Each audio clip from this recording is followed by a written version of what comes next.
attorney for it. Thank you, Chair Crone. I'm speaking today as an elected official that's subject to this code or whatever code it is that you perhaps will adopt.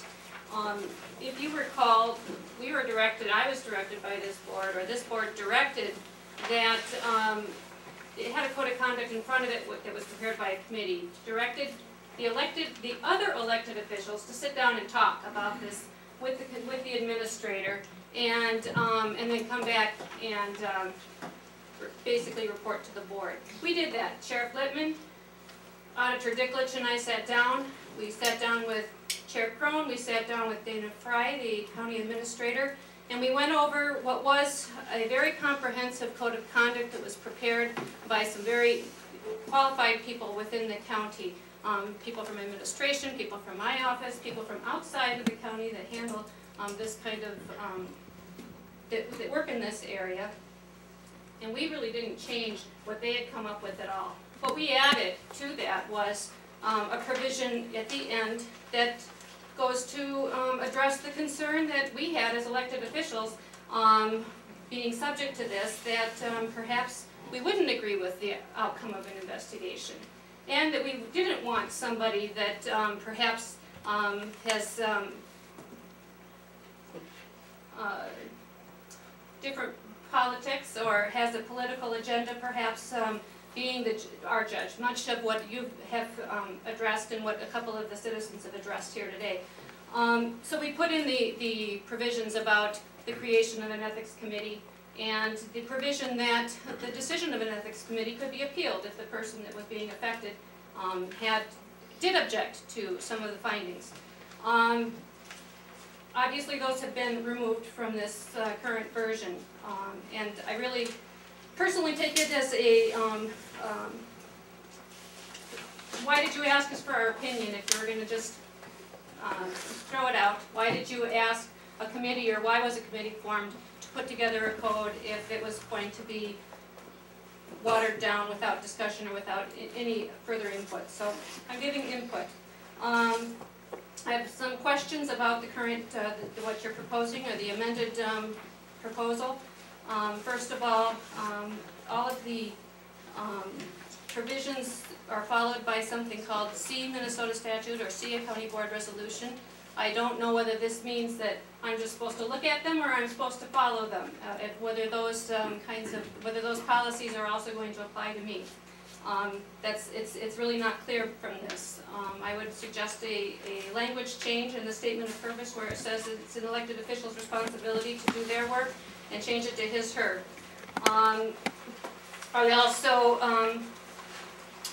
would, by way of explanation, for the language in 7 and 8 that Commissioner Crone has suggested at my instigation, it's not because we're not asking for these provisions to be put in because of possible public condemnation or anything like that. This is a provision to protect the county from being liable, or so that the county can do its utmost to protect itself from being liable. The county is, as I mentioned last week, can be held liable for the actions of its elected officials. And the case law is clear that you have to have a provision for the protection of the employees when they have some complaints, that they know that their complaints are going to be investigated promptly, which is why I suggested that language to go into there. And that if there is some conclusion that a violation occurred, at least in Title VII of the Minnesota Human Rights Act, the county is bound to protect itself from liability to taking some appropriate and corrective action promptly. So that is why I've suggested those two changes. Now, as an elected official who may be subject to this, I would want to know, well, what kind of action could be taken against me. And I would suggest that we put some language in there about possible recourses, although it certainly is not required by law. But I know that when we had these discussions, or when you had these discussions in previous board meetings, you said, I was asked, well, can we cut the salary for a day, or can we suspend somebody, or can we do a public censure, and all these kinds of things. I think if they're spelled out, the kinds of things that an elected official could expect to happen if they were subject to an investigation and found to have been violated, that perhaps that would be appropriate. Some of the things, and I did put this out in an email to some of you, some of the things that courts have suggested that an elected official could be subject to would be a letter of warning about the conduct, or a public censure, a reprimand.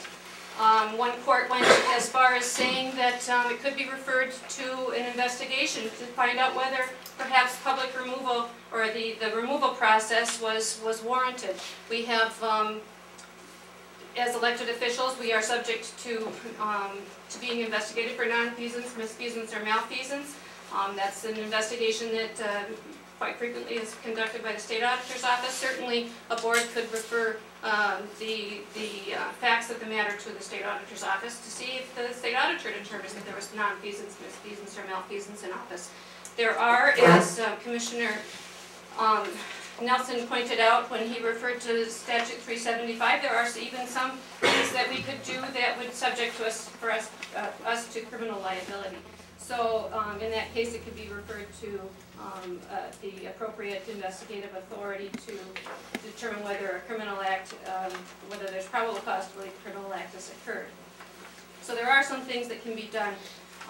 Finally, as I was doing some research into it, I came across an old, and I'm not even sure if it's still in force, but a code of conduct that was, or a code of ethics that was adopted by Ramsey County. And there's a provision in there that I thought is very appropriate, or a sentence in there that I thought was very appropriate, that, that we should keep in mind. And it says, violation of any provisions of this code should raise conscientious questions for the public official concerned as to whether voluntary resignation or other action is indicated to promote the best interest of the county. After all, that's the purpose for adopting this code, is to promote the best interest of the county. And I just ask that you remember that as elected officials, there's others besides yourselves that are affected by this. Thank you. Typically, on a regular basis, how much authority this county board has in obligating future boards. And for a 10-year period, that's a significant number of boards. This board had, in fact, suggested policy in the past that would allow us to go out as far as a combination of 5 years, a contract and 1 or maybe 2 extensions, which would take us 5 years, and this county board has suggested that that was acceptable. But this is a quantum leap. And while the contractor may or may not be a valid contractor for today and a great contractor in the past and perhaps the foreseeable future, the fact of the matter is that a 10-year obligation between the county and this organization is an extended period of time, and I will not be able to support this. Based on that fact alone, I do think that Kangas, by the way, is a great contractor.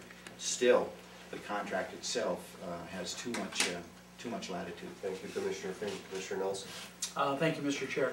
Just to briefly speak to that, it is a 6-year contract with the ability to extend.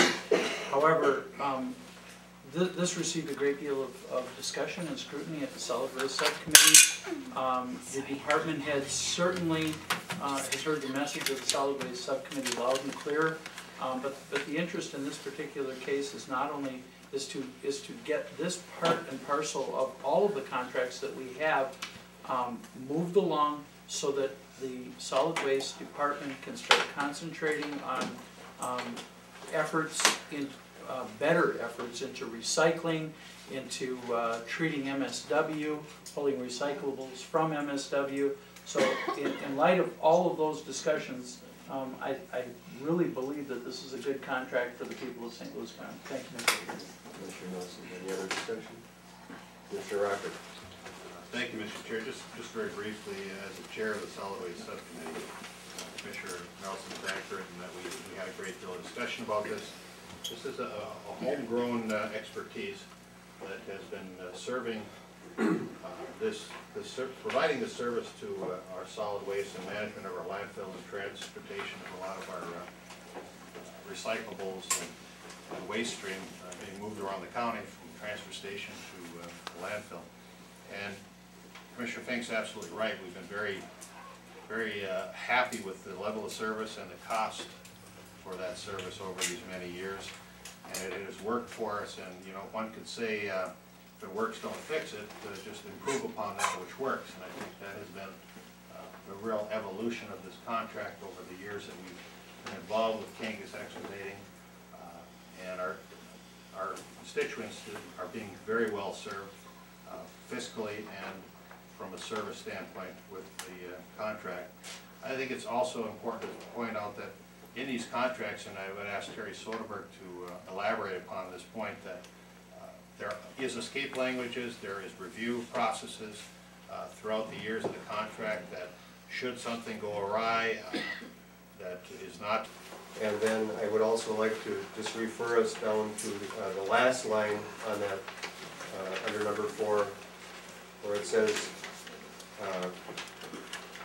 elected officials, it's the very last sentence, elected officials shall comply with all federal and state laws as well as county policies. So it is in there, and we are accountable to the policies. It was in the version that Commissioner Nelson put out last week. That language is in there.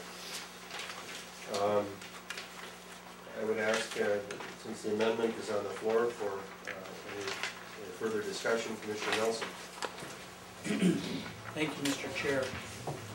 I will do my best to be as succinct as possible.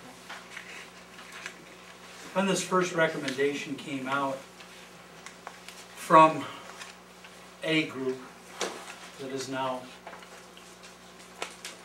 used the red letter A as their, how we determine who they are, who the members of that loosely affiliated committee are. The first response I made was that we will never draft a policy that will meet your standards. That will never happen. I hear here today that indeed, according to you, that will never happen. I have to tell you that I really take personal offense to several things. One, I have heard our own attorney, as well as others, say that this document is not legally sound. I will tell you that it was drafted by a very prominent attorney and reviewed by another very prominent attorney, both of whom have practiced their entire adult life in St. Louis County. Both of whom have practiced their entire adult life here in St. Louis County. Attorney Ford, I can answer you very quickly. Yes, I expect you to follow all of the policies in here because they are the policies of the county board, and the other references that are made here are state statute. And yes, I expect you to follow those. The question, how do I know what to do? Read the policy. It's pretty obvious. You know, I get really confused because in this case here, specifically, we talk about handling these complaints on a case-by-case basis. Well, I have to tell you, ladies and gentlemen, on Friday, I had the duty as a St. Louis County Commissioner to sit in judgment on what was indeed a very difficult situation. I looked to the two other commissioners who performed admirably that day, Commissioner Sweeney and Commissioner O'Neill, in a very tough and tense atmosphere that went on for some 4.5, 5 hours, at the end of which we all made a very difficult decision, I believe the right decision. And during the course of that conversation, we talked about, since this was actually the first time as a county commissioner that I had personally went against the recommendation of our executive director, we talked about one thing. We talked about the importance of doing these types of things on a case-by-case basis. Had we not done that, that employee, that day, would have been prejudged and pre-sentenced because of a decision made by one person. Both of my fellow commissioners agreed that it was important that day that we judge on a case-by-case basis. That is the very language that is in this. I have to tell you, I heard some language today that really concerns me. Town board government isn't related to county government? I am very sorry. Commissioner Nelson works for the town boards, the city councils, in my respective district. I work for them because, as elected officials within their respective jurisdictions, it is my job to rely upon them for their input, to rely upon them for their expertise within their community. If I do not do that, ladies and gentlemen, I have to tell you that I can work 20 hours a day, 365 days a year, and probably never meet with every person whom I represent. That is the honest to goodness truth of what we do as commissioners. So to say that we do not have a relationship with town boards and city councils, oh my. I hope that relationship, at least in my district, as long as I represent my district, I hope and pray that that relationship never goes away. Because without it, I will not be able to represent my people in a fashion that is up to the standards that I hold myself to. Those very standards that the people whom I represent hold me to. Public trust is the key. I will tell you that if I ever get to a point in my life, in my professional life as a commissioner, where I don't feel that I have the public trust of my district, you will not have to ask me to resign. I will leave of my own accord. I will ask that they find someone else who holds that trust. But I also heard one other word, and I'm going to end with this. The arrogance, the absolute arrogance by which we are brought this. And I'm sorry, I have to tell you, I had talked with roughly 15 or 20 individuals about possibly coming today. One of them, Tom Mackey from Vale Township, 20-year township supervisor. Today he's helping his mother put in dual fuel because fuel oil is $3.40 a gallon, and with dual fuel she can save some money. His brother, Donald Mackey, who served his community for 20 years, he's helping Tom, making sure that Mary has heat that she can actually afford. I have people that would be here. It's a Tuesday, folks. They're working. They're working. And it's very, very difficult for people to adjust their schedules with the busy lifestyles. I will only say one last thing. When we start running the affairs of St. Louis County based on the narrow views of a few and of a paper who has bought into some things without ever researching or looking at the ramifications. I'm sorry, when I start making decisions based on what was in the opinion column of the DNT, folks, I no longer belong here. I need to make my decisions based on what my constituents, what my town boards, what my city councils tell me on a daily basis. And they tell me they don't want anybody between them and me. They tell me that they don't want an oversight board that's going to sit over the county commissioners and somehow be able to put down to the county commissioners based on a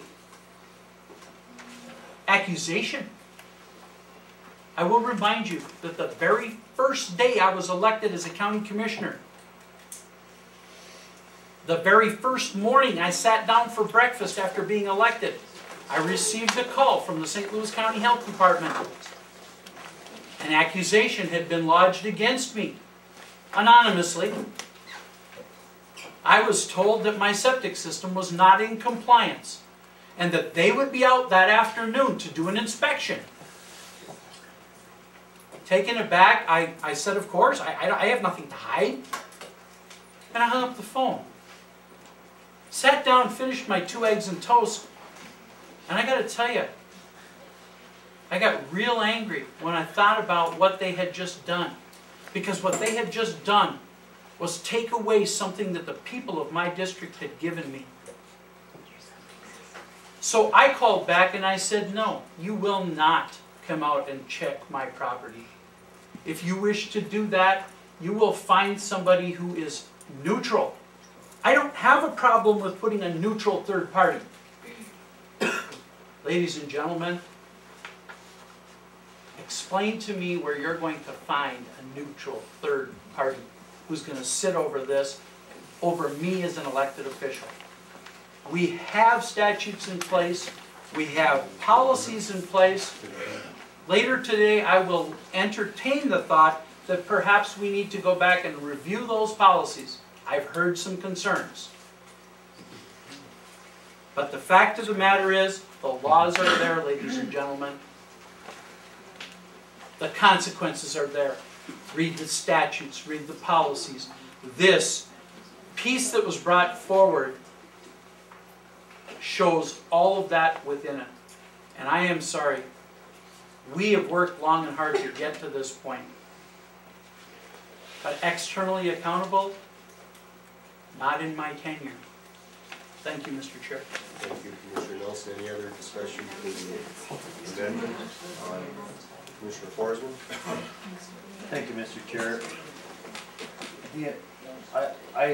The one thing that where Commissioner Nelson and I had apparently made the same notes with not knowing that this was coming here, we do think alike on some things there.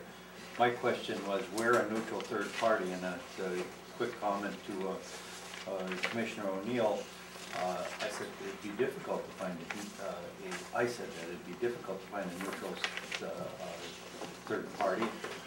His comment was the state auditor, and my comment is if this is a criminal thing, the Attorney General, possibly. You know, but all of these things, I look at what started this. I mean, sometimes you have to go back to the beginning, and we haven't really talked about the beginning of this.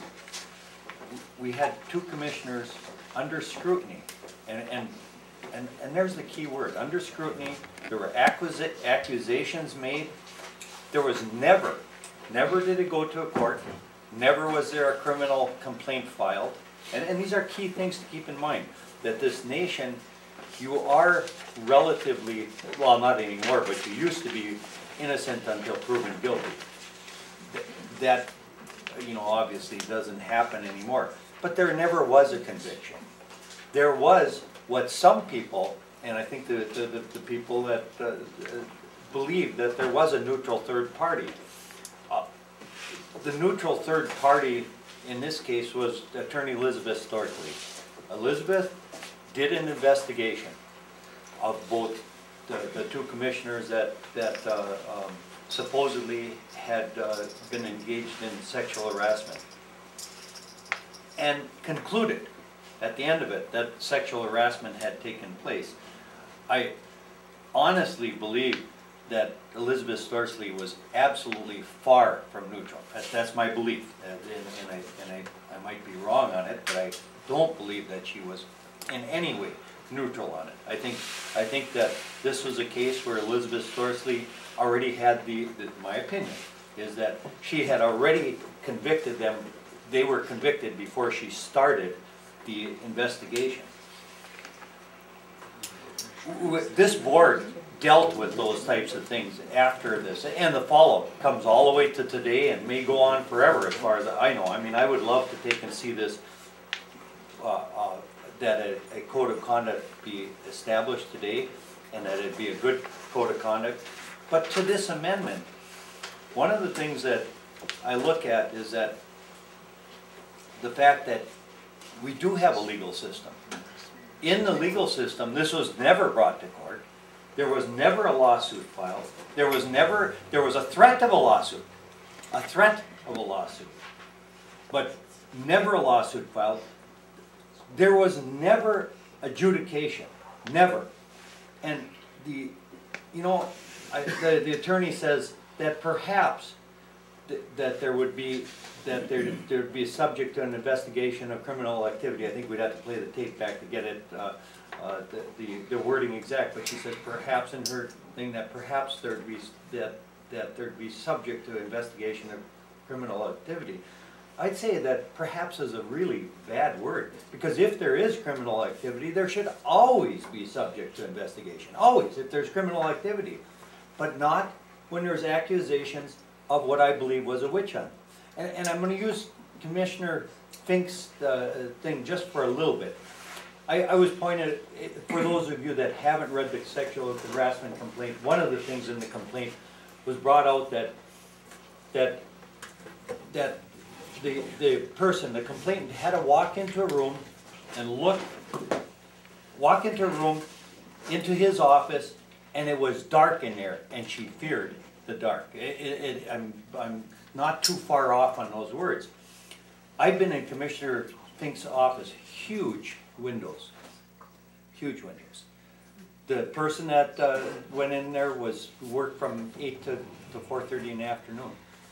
I've never seen the lights on in Commissioner Fink's office, never. I've been in there many times. We as a board had directed with the idea that we save some electricity if you don't need it.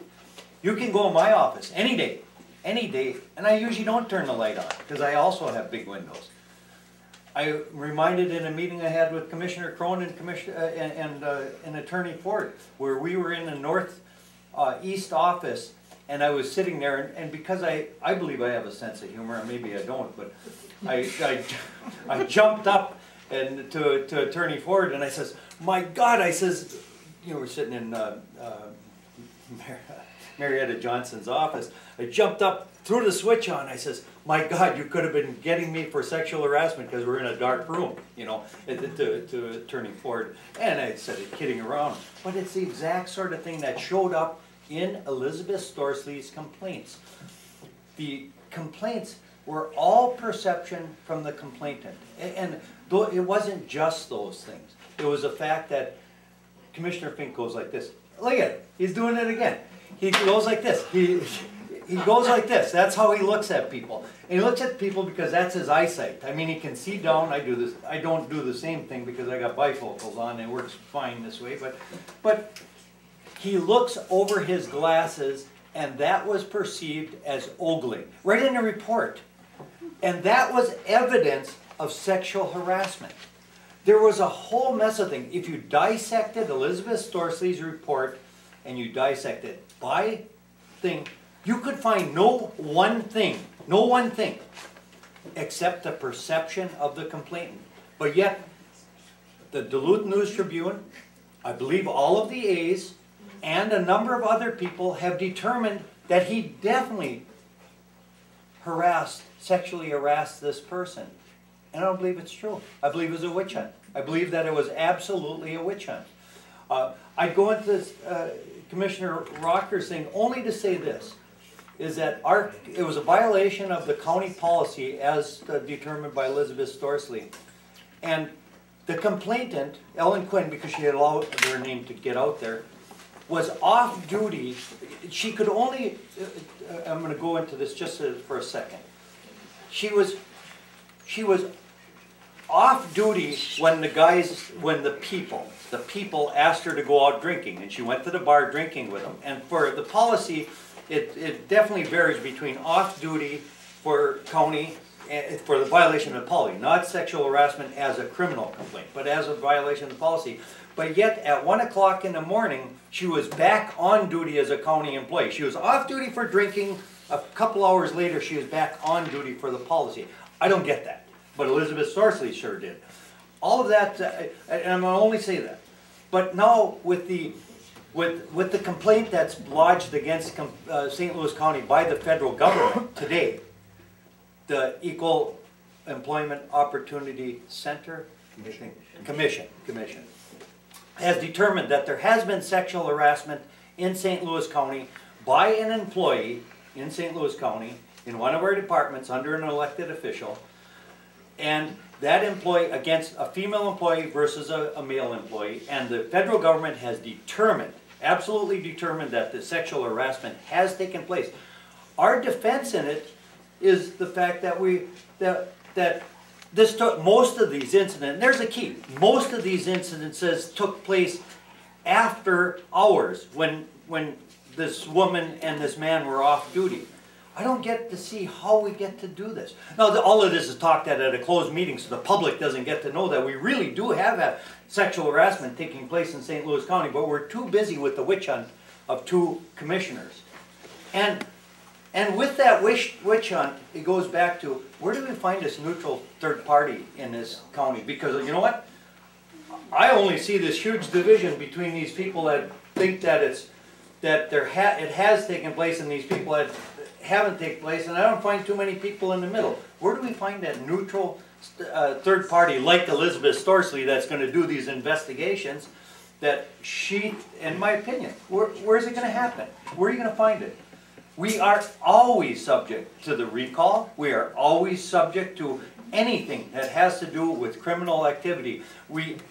Every person in this room, including everybody sitting here, it just, I'm absolutely amazed that this could go on from February to today and it get to the point where we have somebody trying to put in something so you're going to have whatever.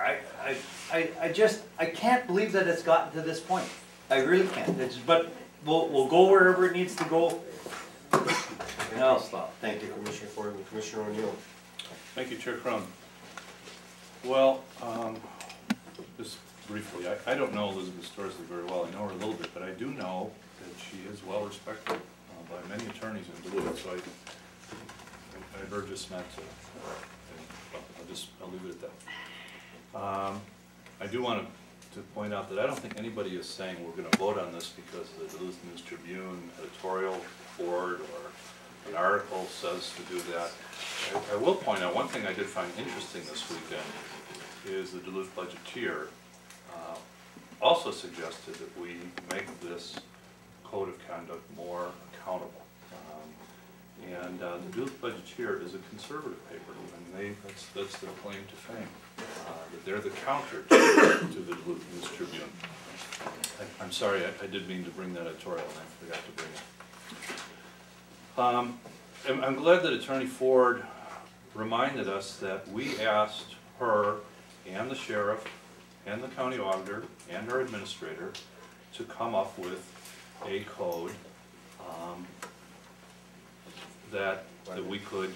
Commissioner O'Neill, somebody is strenuously raising their hand. I hate to Point of interrupt. information, the Duluth News Budgeteer is owned by the Duluth News Tribune. No, it's not. Yes. It is actually owned by the bigger company that owns many papers. That's correct. Yeah. But they have a separate editorial board, Separate editorial. Okay. and you know, again, I'm just pointing it out. I'm not saying that we're going to determine our vote by the editorial board of the Budgeteer, the Mesaba Daily. I think it's opinions that we get from people in the community. Okay, so I just wanted to say there was another voice that was speaking from a conservative perspective. Anyway, to go back to that committee that brought us our first draft of a code of ethics, and they did so, the auditor, the sheriff, our attorney, our administrator, because they felt that this did good work representing, holding accountable, and making sure that the county was safe, that this was a good thing that protected the county. You know, that's a range of opinions there, and I thought that they did a good job. I mean, I wish, to be honest with you, we'd just go back to that draft.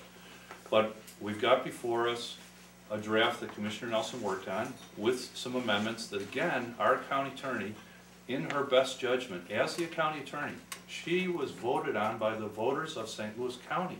she represents all of the citizens of St. Louis County, so let's not forget that.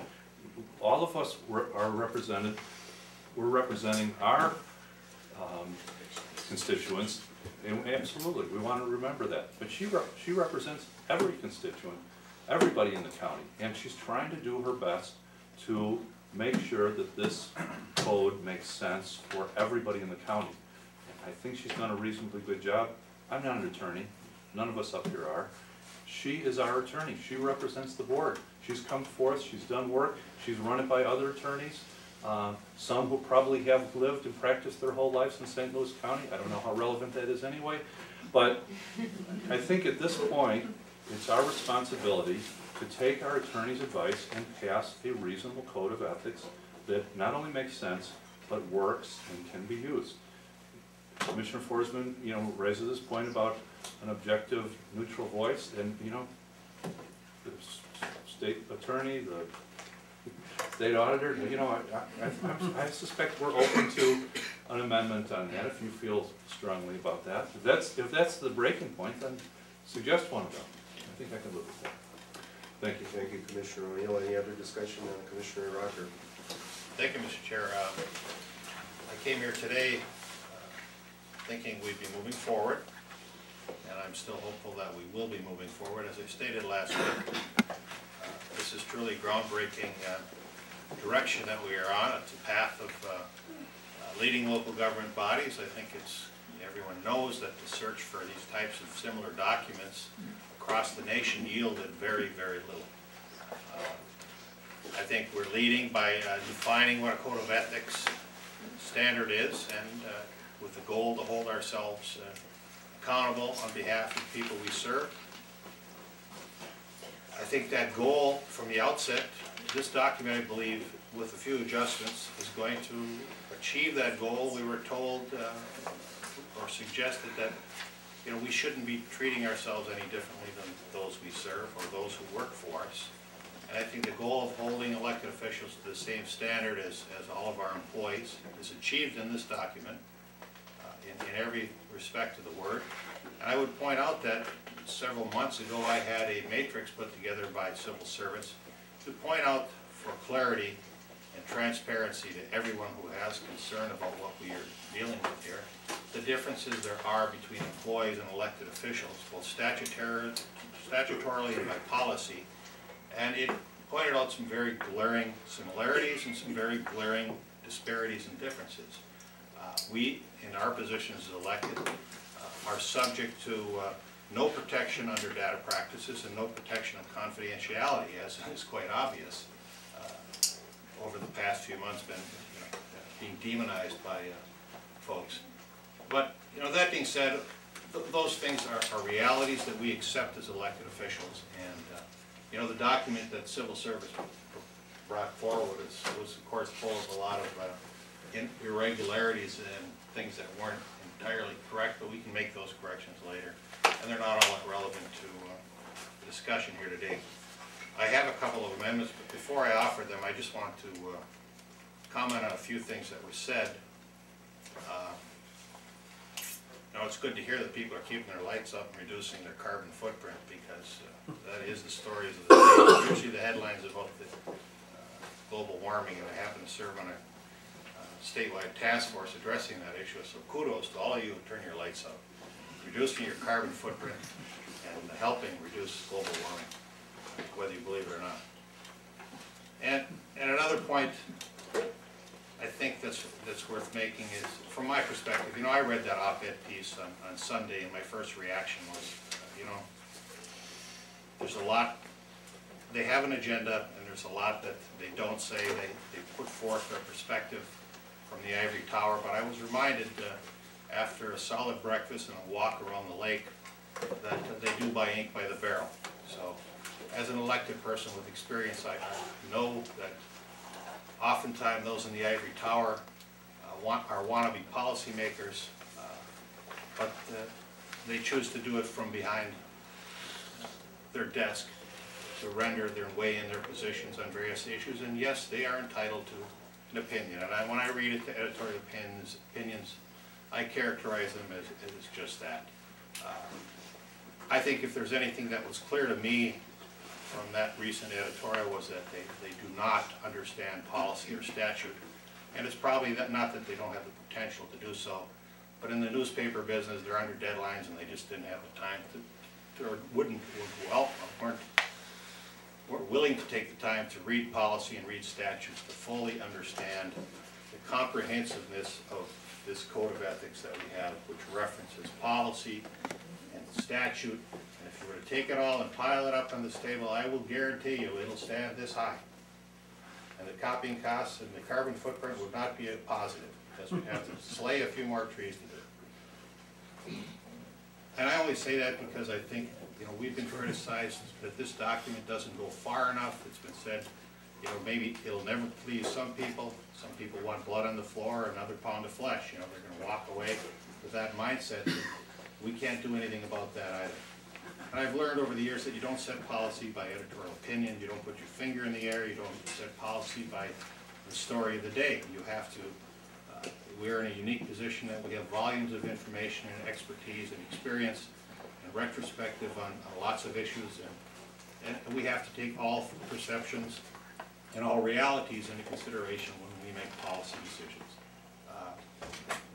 I have characterized what has transpired over these many months. We've spent a very inordinate amount of time and resources on an issue that seems to, in the minds of some, overshadow even a $334 million budget and expenditures and decisions that affect people's lives every day as a unit of government. But that's of little consequence or significance to some people. That is their choice. But there are many more important things to talk about than this, albeit some hold this up as the Ten Commandments of sort guide us through the future. Bottom line, I believe what we have here is a policy that is both comprehensive and enforceable. It references many statutes and policies. I believe it's groundbreaking. And you know, I've polled my constituents over the past years and recent year, and they do. There's some that have these concerns, but there's, for the most part, they are more concerned about the business of the county in delivering services and its tax policies and its effect on state and federal legislation, how it affects the developmentally challenged populations, how it affects people in broken families, how it affects law enforcement, how it affects management of our forests, and all the things that county government has done. And that's the message they send to me. And they say, you know, be careful. Don't put a target on your back, because, you know, the reality is in the political arena, there's anything like this, which is groundbreaking, has the potential for abuse. You know, its adoption could do exactly that. It could trigger abuses that next time a person raises their voice and in passion or in a heated debate, throws a document errantly across a room for dramatic purposes, for dramatization, could be criticized and brought to task. Who knows what it could be? You know, you could drink a glass of water and perhaps in your heated discussion, some of it might fly out of your mouth as saliva and come close to somebody, and God Almighty, you could be held accountable. So we have to be careful. We have to recognize that the electorate is who we serve, and the good people here who are well intended need to, I hope, keep this in perspective as well. And you know, I would challenge you to go back to respective units of government, bring this to the Duluth City Council when we're done with it. Bring it to other units of government, see how it's received. Take it to them if this is that important to you. Carry your work forward. I guess at this juncture, I really want to just make a couple of suggestions here as friendly amendments. And it seems to be, since we're only talking about items 7 and 8 on the form.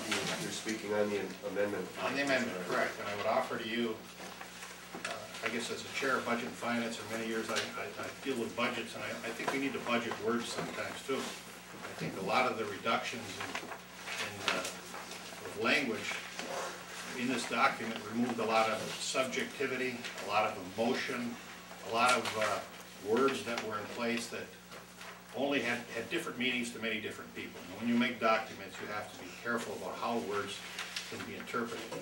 So I'm going to offer in the reporting number 7 item, I would offer to change the first shall in there to a must.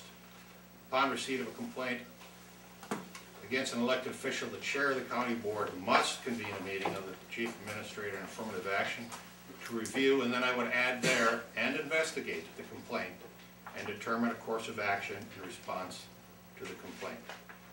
And if you read further, because of the movement of those words into where I would suggest they be, you can eliminate the next sentence in part saying the county must investigate the complaint because it would be redundant, but then begin the last sentence capitalizing the aforementioned official shall be authorized to use a neutral third party to do so. And I think that puts that tool in the bag for those folks to utilize. And then on number 8, I think we need to, where it says 3.75, we need to put in parentheses the word county board to be consistent with verbiage that has been used consistently throughout the document after each item, stating see statute. It should say see state statute 375 county board, because it's a very comprehensive statute. If you looked at it, I thought about making copies of it, but I didn't want to waste a lot of paper, because it's a lot of paper. So I would suggest that be put there for clarification. And then in the sentence itself, if the investigation includes an elected official has violated the code of conduct, the St. Louis County Board of Commissioners shall take appropriate and immediate action. I would suggest that then with deleting of the words corrective and remedial as subjective words, verbiage that could vary from opinion to opinion. I think immediate and appropriate action as defined by statute would leave all options open.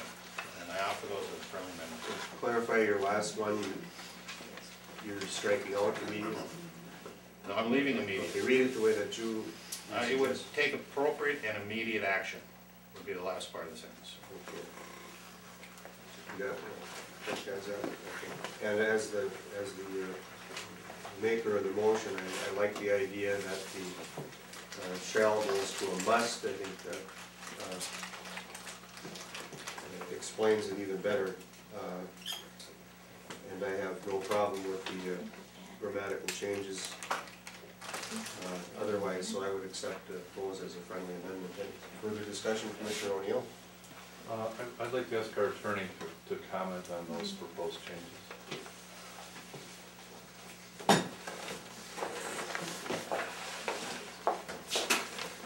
Chair, Commissioner O'Neill, I don't have any problem with number 7, the proposed changes there. And I'm trying to think, because this isn't the exact language that I had given to Commissioner Crone as far as the action. State statute does contain some remedies, number 375 does contain some remedies on certain types of actions that are violated.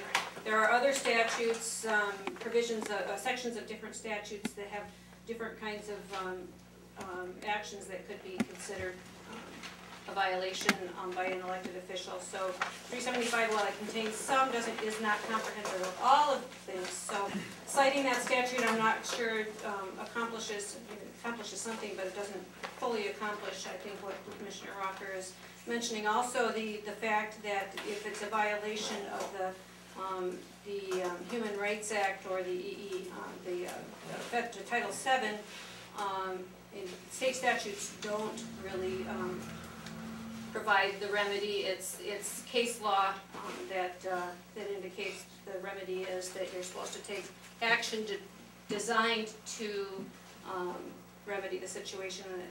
If somebody has my original language, I think I quoted what most courts have, and I don't have it in front of me, but Immediate, corrective, and remedial action. that was Commissioner Crone's language. I don't think it was my language, but was that mine? Okay, well then that comes from from case law for Title VII and Human Rights Act violations. The thing about corrective and remedial being that it's action designed to stop whatever it was that occurred, the type of behaviors that occurred that led to sexual harassment or discrimination or those kinds of violations. So, you know, I say that language is instructive because it does refer to exactly what the courts have stated is the obligation of an employer. So I guess I wouldn't recommend taking that language out. Yeah, just as maker of the motion, asking Commissioner Rocker, would you have any objections if that in that parentheses, see statute 375 and including any other citations that may apply? None whatsoever. I think it's absolutely necessary, because it is such a large document covering so many subject areas, that if somebody can zero in on the relevant pieces, I think it ought to be there. We could have the attorney fill in any other citations that we find. Okay, Commissioner Nelson. Mr. Chair, I find myself in a position where I have to ask that we as a board take a break so that we can go and have something to eat and come back here to finish conducting the business of the day. And perhaps I would suggest that those individuals, because I have to tell you at this point, I'm flat getting confused what the words are that we're talking about. I would like to see our chair work with administration and the attorney as well as the proposer of the language prior to us coming back. So I would suggest a little longer period for the rest of the board, and that those individuals could get together, have succinct language available for us on our return. We have all of that. The clerk has all of the language But changes. Mr. Chair, I would ask that we take a lunch break because Well, my idea was that we were going to finish this issue because these people have traveled from all over parts of the county, and we gave way to Commissioner Fink when he wanted to put something forward. So I'm going to ask for further discussion on the amendment. Any other discussion on Commissioner O'Neill? Well, I would say, I mean, we have, Commissioner Crum, we do have kind of a respectful rule with, that we will take a break for lunch by 12:15, 12:30, whatever. And I agree, people have traveled a long ways, but, you know, for I don't mind. good reasons, there are good reasons that we take a break by then, and so I think we should respect that. 5 to 1. All right, well then, any other, Commissioner Fortin? To respect of other commissioners, we have a commissioner that is diabetic, he needs to eat, he gets confused when he doesn't eat, and I know it, I have a son that's diabetic. And if we're gonna respect other members of the board, it's 5 minutes to 1. I think that the board should be, I don't care how far people Okay, travel. we'll break for lunch, and we'll be back at, I'll start. 1 minute to wrap up conversations.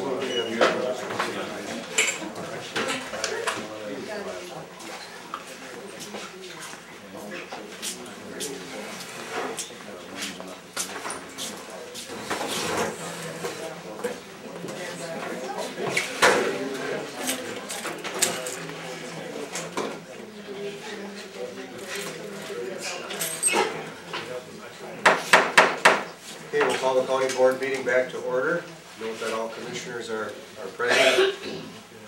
And at this time we have an amendment on the floor to the code of conduct. Then in discussion. And I would ask our clerk if he would read those last 2 sections. Commissioner Nelson had asked if you clarify it a little bit, and so that we all have those changes. Everybody is able to make those changes if they haven't gotten them. Chair Crowe, Commissioners,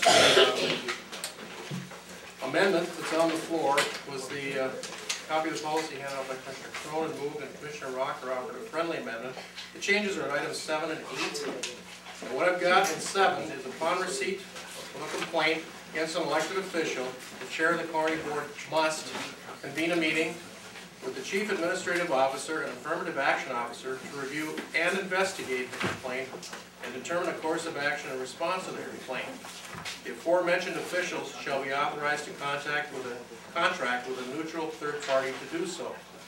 Section 8, consequences of violating the code of conduct. If the investigation concludes that an elected official has violated the code of conduct, the St. Louis County Board of Commissioners shall take appropriate and immediate action, and the citation will be State Statute 375, County Board, and others as to be determined by the county attorney as applicable. That's what I have at this point in time. Thank you, Paul. Then, is there any further discussion on the amendment? Clyde is coming forward here. Again, Clyde Nelson, Lakewood Township. Mr. Chairman, I don't have the privilege of seeing the reprinted copy or the amendments. I just want to point out one thing. You are the elected officials. It is you who we have elected. If you want to form an ad hoc committee, you who have been elected, to deal with this issue, that's the way it should be done. As I said before, it should not be somebody else. If you want to hire an attorney or an investigator, you should be in control. That's what I want done, not somebody else. Thank you. Thank you. Okay, Can I ask for a reread of number 8, please? yeah. If I could Reread have- of number 8. Chair Crowe, Commissioners, Commissioner Nelson, in consequence of violating the code number 8, what I have here is it's, well, we say see state statutes 375 and others as to be determined by the county attorney. And then the wording itself is, if the investigation concludes that an elected official has violated the code of conduct, the St. Louis County Board of Commissioners shall take appropriate and immediate action. Okay, any other discussion, Commissioner? Thank you, Mr. Chair. I think I just have two. The first is, I'm not real clear on the intent of the portion that says the aforementioned officials shall be authorized to contract with a neutral third party. I'm not sure if we're talking about getting legal advice. I'm not sure what that means, and I guess I'm kind of interested from that point of view, because as you all know, statute allows not only the county board to hire attorneys or legal counsel as is necessary, but it allows us to actually hire our own attorney for the board. So I'm not sure how this differs from what state statute says. So I need an interpretation about what the intent of this particular line is about. And I asked the county attorney before I left for lunch that I might be asking that specific question. Attorney Ford. A neutral third party doesn't have to be an attorney, first of all. There are a lot of people that investigate that human resources officials and people trained in human resources that do investigations into allegations. Right now, the way our county policy is that the affirmative action officer within the county, who is not an attorney, reviews complaints. And I would imagine that the intent of this would be that perhaps an affirmative action officer doesn't want to, or doesn't think that he or she could be neutral, you know, if it deals with an elected official for fear of repercussion or something like that. I know that in the two instances that occurred this year, Tony Bruno determined that he did not want anyone in his department to be the one that conducted the investigation, and he chose to go to an outside party. So that would be a neutral third party. In the event that our affirmative action officer, who is normally charged with investigating at least complaints about sexual harassment and discrimination in the workplace. Obviously, there's other kinds of conduct here that don't pertain to that particular policy, whether it be political participation or conflict of interest. And again, a neutral third party could be someone outside of the county or someone that's not involved at all or have any kind of conflict of interest to investigate. Thank you, Attorney Ford. Further discussion on the amendment? Mr. Chair, I asked her to comment again on a second question that I had as I was looking at the policy before we left. in the consequences, the issue of the code of conduct seems to be one of what consequences affect the county board or the elected officials, since that seems to be the issue here.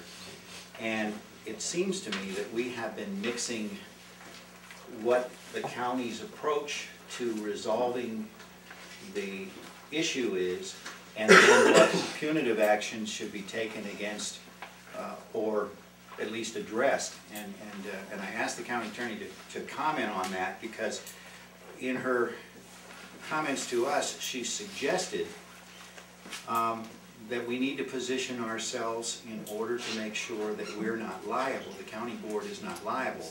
And my question then to you is, doesn't the county board position itself where it's not being liable in these circumstances, even if individuals from the board are involved, by eliminating the challenge or taking the two complainants and moving them away from each other or doing something? Don't we resolve that legal problem? Commissioner Crone, Commissioner Fink, in response to that, it does kind of depend. If we're talking about sexual harassment, Title VII claims, or Minnesota Human Rights Act claims, reading the case law, there's actually two parts to the county's duty, or to an employer's duty. One is to take action designed to protect the employee from further things. So it could be, yes, removing the employee from the workstation, moving the employee to, not so they don't work together, or so that they don't come in contact, the person being complained of with the employee. But also there is a discipline that, imposition of a discipline that seems to also be a part. So it's kind of a sanction, remedial for the employee, to remove the employee from further claims, but also some sort of discipline to the person that whose behavior is being complained of. So, in effect, there's an action and there's also a sanction. Okay. A lot of times in that kind of thing. And those are uniquely different. Yes, yes. One is to protect the employee. The other is to prevent the action from happening again by imposition of some discipline. Okay. And the code of conduct at this particular point is intended to address that second part, right?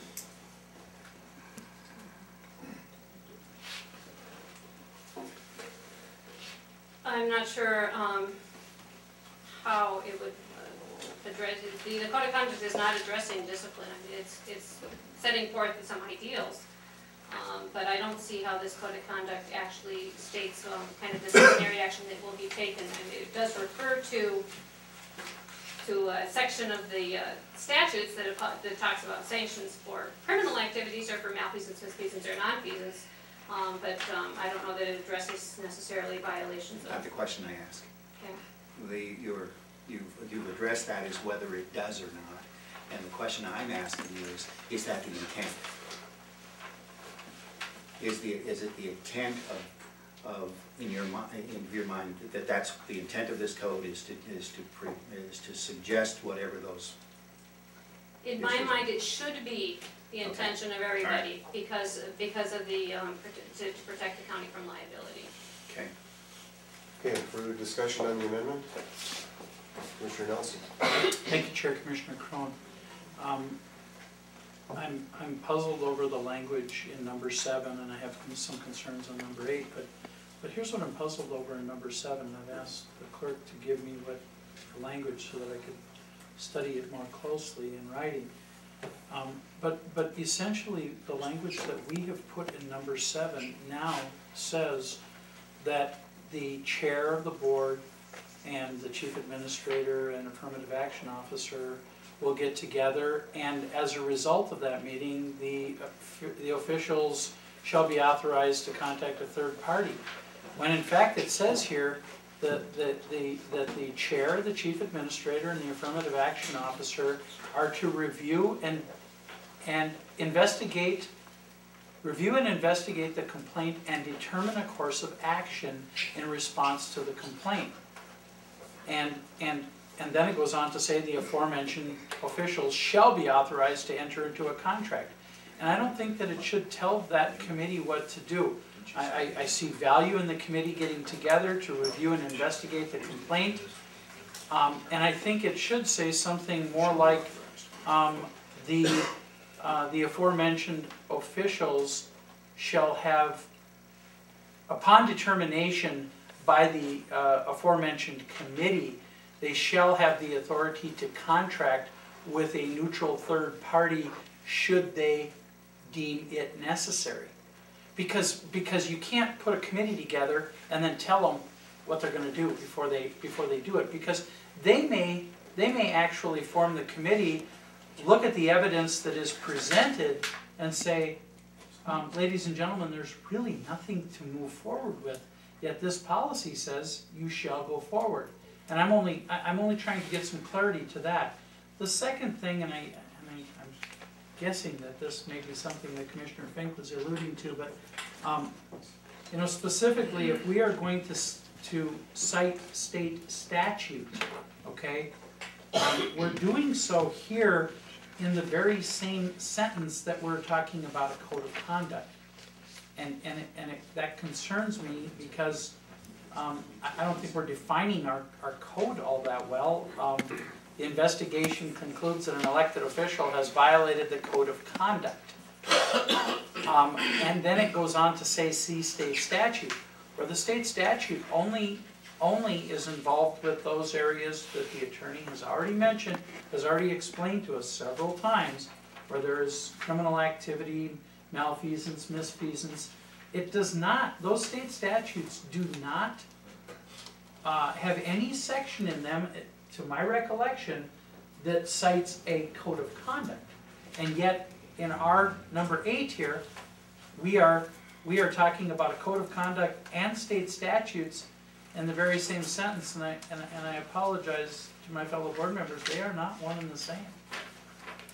So to me, there's a great deal of ambiguity in those two pieces, and I think, look, I'm okay with some language changes here. This has gone on way too long. Let's get something down that makes some sense, but I would suggest that my language makes a lot more sense in number 7, because it gives the committee some power and authority, where if we're not going to ask them to, we've asked them to review and investigate, and then we tell them, but you have to hire a neutral third party. I don't think that's what we're trying to say here. And we're not, Commissioner Rock will explain. So, please help me with that language. Okay, let me just explain the intent of the revision of that paragraph from where I'm, the way I see it and the way I presented it. Is in view that we move the verbiage relative to investigating the complaint to be in sync with as a course of action, I was simply empowering, I guess, the chair, the chief administrator, and I think we should insert as the data practices officer and the affirmative action officer to have a tool in the bag, really. The aforementioned official shall be authorized to use a neutral third party to do so. Implies that is an option that they have available to expend money. It may not require expending money. It may mean a phone call to some source that they feel they want an opinion on. It wouldn't even imply an actual contract necessarily. It could be a phone call. But they could go so far as to have a contract if it was necessary to get the services they needed to assist them in their investigation and review, but it's not an absolute. Okay. It's an option. Okay, further discussion on the amendment? Commissioner O'Neill? Just a clarification. Have you and the second accepted Commissioner Rocker's friendly amendment? I have, yes. Any other discussion? This is only to the amendment still here. Right. Discussion. Commissioner Sweeney? I really think that in order to accept this as a friendly amendment, which I haven't done, I've been waiting to get language that spelled out exactly what they were trying to do. But I do not think that we should be taking corrective and remedial action out of number 8. I think what it should say is, if the investigation concludes that an elected official has violated the code of conduct, the St. Louis County Board of Commissioners shall take immediate an appropriate corrective and remedial action. Okay, I understand what you're saying. I would ask. Otherwise, what I would ask is the- action on what? Doing what? I would ask the attorney, is that something that we would do It's right anyway? out of statute. The remedial part. We're looking in the code of conduct about actions and conduct and consequences of elected officials, but as far as the victim is concerned, the remedial part is something that you would guide us in and that we would do through administration. Chair Crone, with all due respect, you're the one that used the word remedial, so perhaps you should explain what you meant by it. Well, that's what I meant, and then Okay. in talking to people, that it was understood that that has to be done anyway, because if you don't take that kind of action, Some, like yes, your some, administrator or your affirmative action officer, if they didn't, then we would be liable. correct. But if it needs to stay in there, I have no problem with that. I don't know if Commissioner Robert does or not.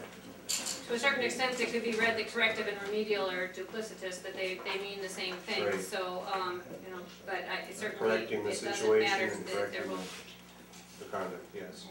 Do something to remedy the situation anyway, and to correct the behavior, I suppose, if you were to interpret it that way. Okay, so is that okay, Commissioner Sweeney, that can be read both ways, that we know that we have to take that action? Further discussion? Commissioner Rocker? Point of clarification, back to item 7, I know we're going back and forth here, but I believe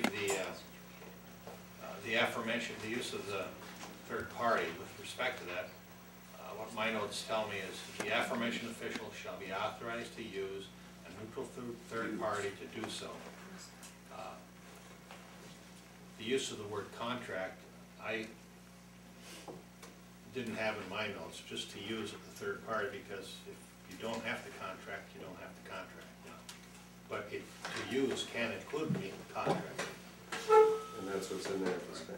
To use. No, To use a neutral but third that was his party. friendly, was to To use. use. Yeah.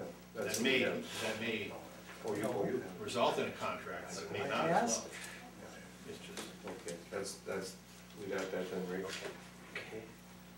Commissioner Forsman? To that word use, I absolutely agree with Commissioner Rocker's statement on that. I mean, I believe that there are times when we could take a neutral party that may be an expert in St. Paul, that we could call, that's already a government employee, and there are a number of experts within the many administrations that have been there, that we could call, get an interpretation from, whether it be the Attorney General, whether it be an affirmative action officer from another county that with a lot of respect. So as Commissioner Rocker stated, expounding on it in my mind, we could get expertise,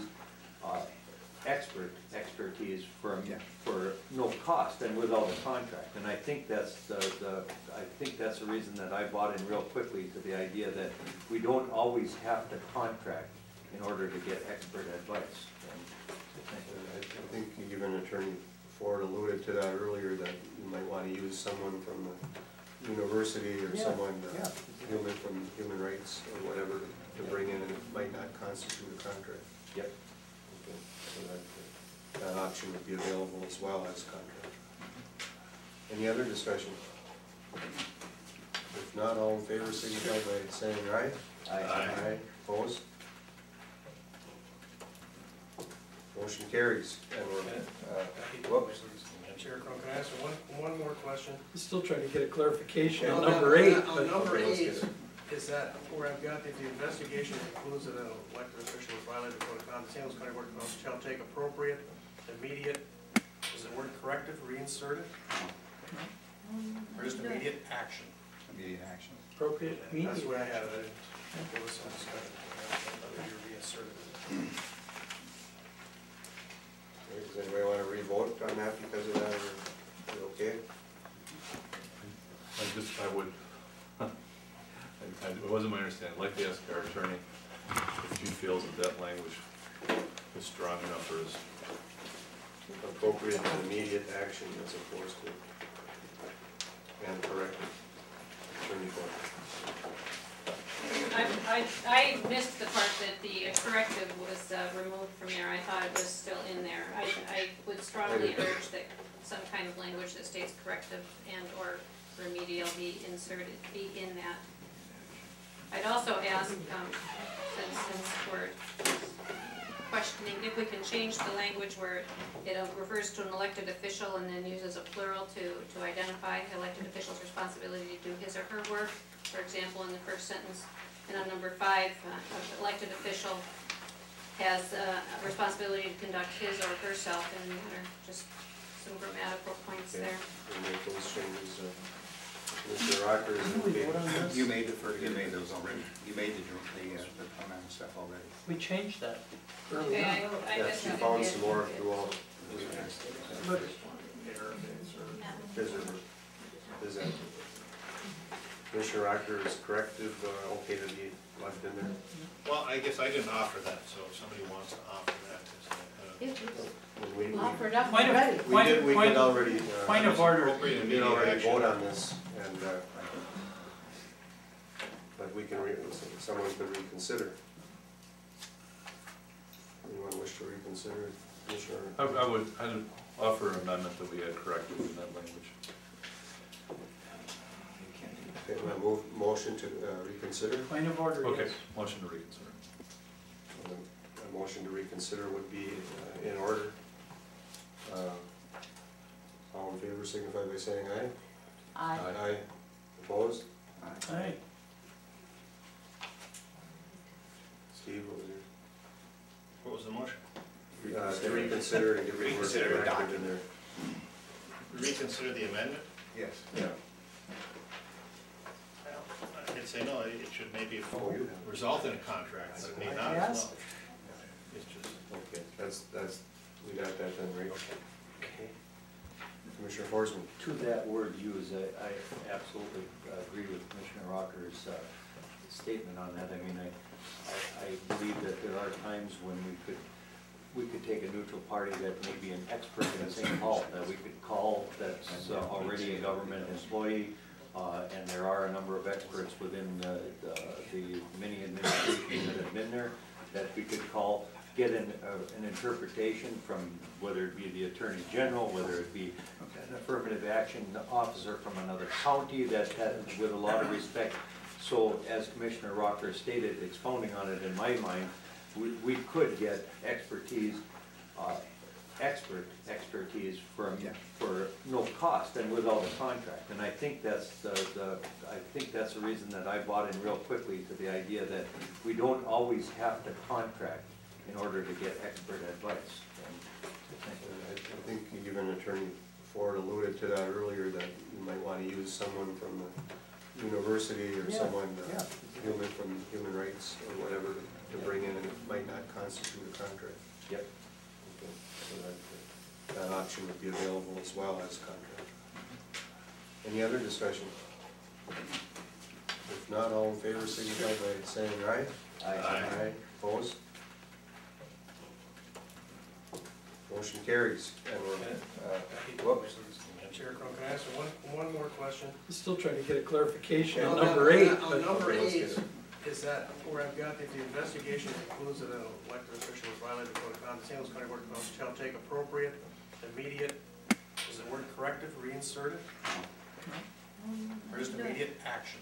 Immediate action. Appropriate, That's immediate. what I had, I didn't, there was some discussion, whether you reinserted it. Does anybody want to re-vote on that because of that, or is it okay?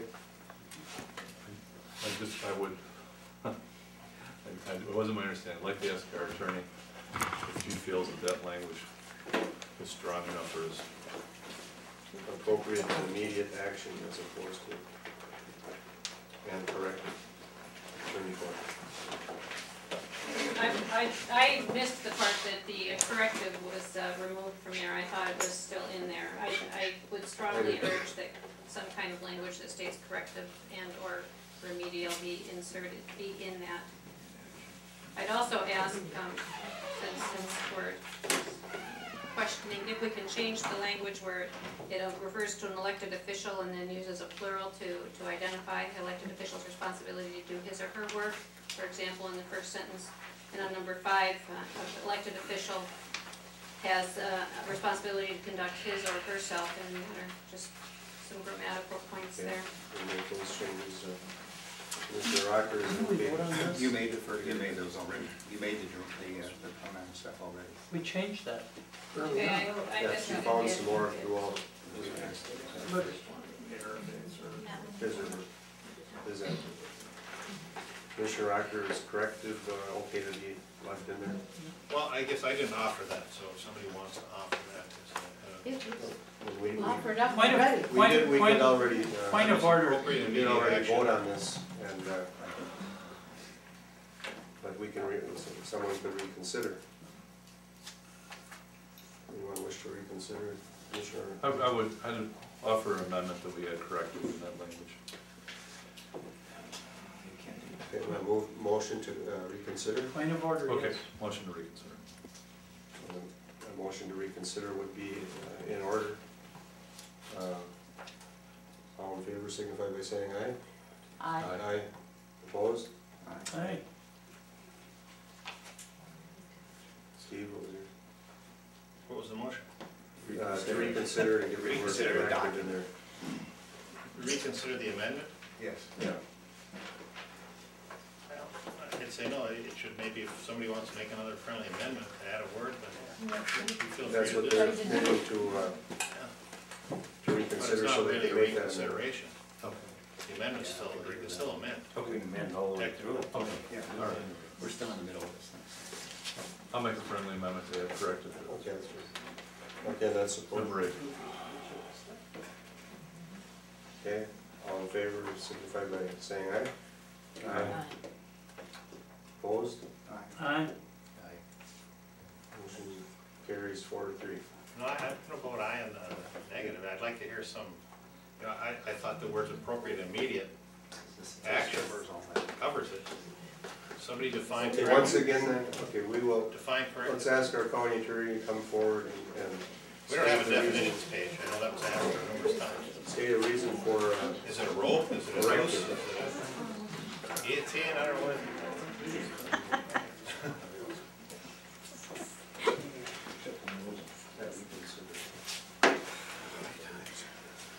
It really depends on what provision of the code is being violated. Whether there's corrective action to be taken, remedial action to be taken, or some other kind of action to be taken. For example, if the political activity portion has been violated, after an investigation determined to have been violated, well, is there corrective action to be taken at that point? Probably not. It's because it's already happened, and the action to be taken would probably be something like a referral for a determination of whether that constituted malfeasance in office or constituted a violation of, a criminal violation. I think that's one of the provisions that does say that if it could be theft or something like that, so it could be a criminal sanction on that. So, but again, as I have mentioned a couple of times, if it's a violation of number 5, which is discrimination, harassment, retaliation, under Title VII or the Human Rights Act, the appropriate action is both corrective and remedial according to case law. So it helps to have the words in there just to clarify the kinds of action that need to be taken. I would say an and or could be inserted: appropriate, immediate, appropriate, corrective and or remedial action, something along those lines. I still strongly urge you to put that kind of stuff in, because for future boards, and we've all talked about it ad infinitum, but perhaps in 4 years when there's another board, if there is another board, or in 10 years when there's another board, appropriate and immediate action isn't necessarily so clear to a new board. Mr. Chair. Okay, just in. Yep. covers whether we will need corrective or we would need remedial, and therefore it's under, and explaining that, that is our intent. Yes, it does. Would do it rather than reopening this for all kinds of debate again. I think appropriate would cover corrective and remedial, and we would have to do it anyway. And probably these statutes all would point us in that direction, so I think we should just stand with the vote we took, and the amendment passes in that language. Unless, I agree. all right, so that's it. Then we're back to the original motion Mr. as Chair. amended. Mr. Chair, Commissioner Fink. I would like to offer to the original amendment, or to the original motion, which is the resolve that we adopt this, a further resolve. It is coming around. Most of you have seen this in the emails that I've sent out already. It says, further resolve that each policy identified in the Code of Conduct will be reviewed by the county board for policy, process, procedure, and implementation clarity. All reviews are to be completed by July 1st of 2008. Let me make a case. In those particular, this by the way is the book of policy manuals. Within it there are a number of policies.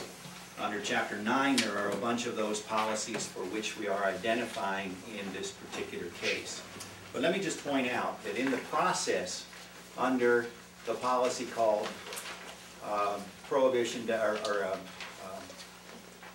prohibiting discrimination, harassment, and whatever, under the proceedings, it suggests that the proceedings are to resolve the harassment complaint in a manner that is prompt and as minimally disturbing as possible. Now I got to tell you, and that's the strongest language in the policy that identifies not only what should be done, but how it should be done. I mentioned to you earlier that we would do another, that I wanted to do the other policy prior to this for exactly the reason. This particular set of amendment, all it would do is require that this county board look at each one of those. Because in the harassment policy, there is no steps. There is no remedial action.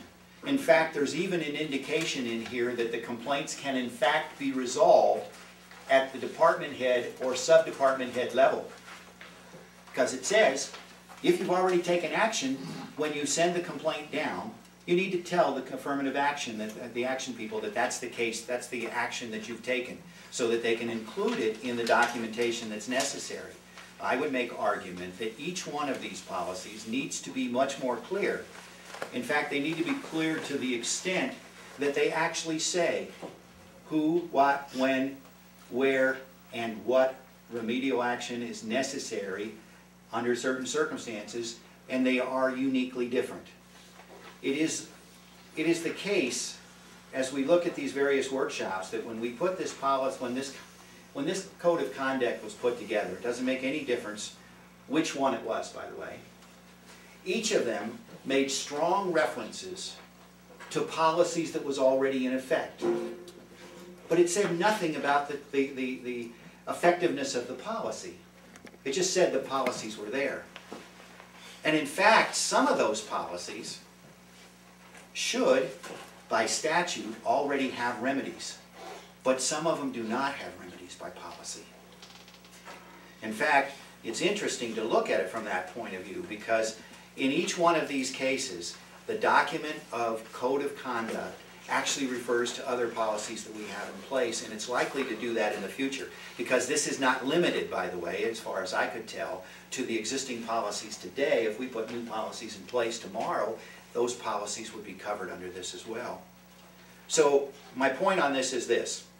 The code covers a lot of policies, but all of which should have individual consequences if there are in fact consequences to be occurred, and or statutes covering them.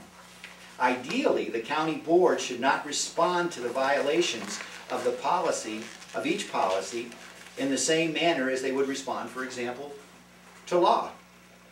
And while process may begin the same, with some kind of an investigation or some kind of a gathering of the group of people that's identified in the code, the end result is going to be different if you violate the gift policy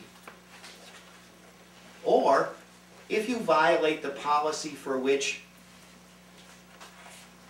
the county board just put in place, arguing that department heads and other people going to legislature and lobbying in a direct opposition to the county board. Or if it were sexual harassment, or any other form of harassment for that matter.